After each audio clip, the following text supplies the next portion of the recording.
Yeah, we certainly are bringing the heat right now in the studio with our guest artist. Now, from LA noir-style anthems to nostalgic surf themes, today's featured artist, Robin Auld, has proven his stylistic prowess and originality. Now, in his latest album, The Ever-Loving Wind, his admiration for Joni Mitchell and Steely Dan is evident, mixed in with his own unique ability to create songs that feel like a life's journey. Let's take a quick listen to some of his beautiful musical talents.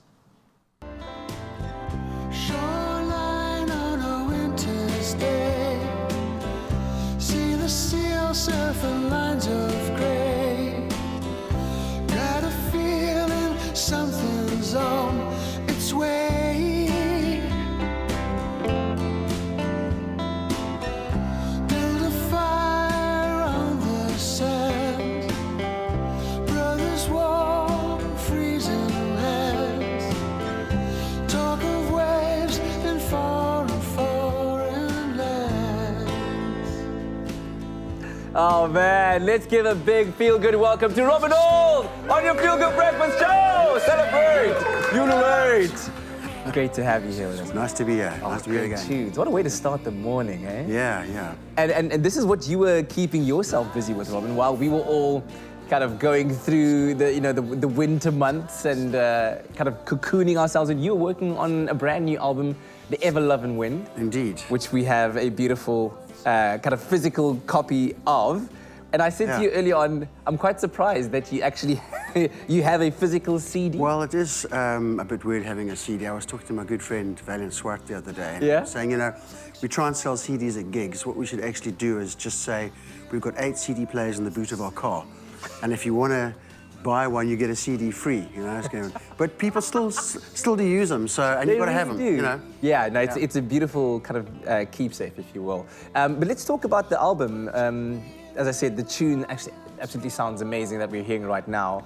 What was going through your mind in terms of musical inspiration at the time when you were putting it together? Well, I did try. Had 2 sort of albums. The one was a collection of very slow stoner surf songs, of which this is one. In fact, that's the fastest one on the.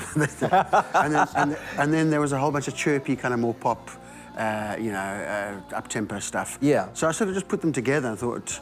I usually like to have a bunch of up-tempo stuff and do 4 or 5 before you do a slowie. I thought, let me just put it all together and see what happens. And people have been responding very well to both. They seem to be sitting quite happily next to each other. Yeah. I'm quite interested in finding out a bit more about the title, The Ever-Loving Wind. What is that? I don't know. I just feel like it's something that's, sort of sustaining and consistent, and that if you let yourself go a wee bit and don't worry about stuff too much, then you'll come out all right, I suppose. Yeah. Actually, it comes from there's a Native American who's got the saying that goes, at times I go about with great pity for myself and feel very sorry for myself, and then I realised a great wind was carrying me across the sky, which I thought was lovely. The ever-loving wind, that constant throughout life that keeps you going when things are not. Yeah.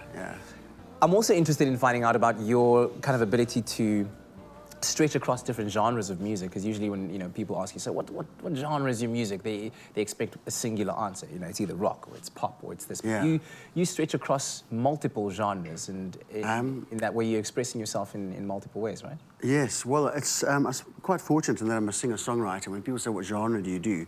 You say, well, I use folk and African and blues and Maskandi and all sorts of styles. Yeah.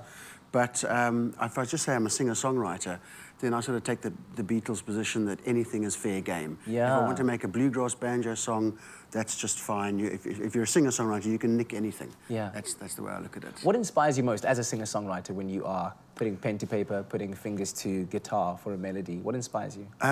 Well, I used to say, I get asked a lot, do you get inspired when you're sitting out the back surfing?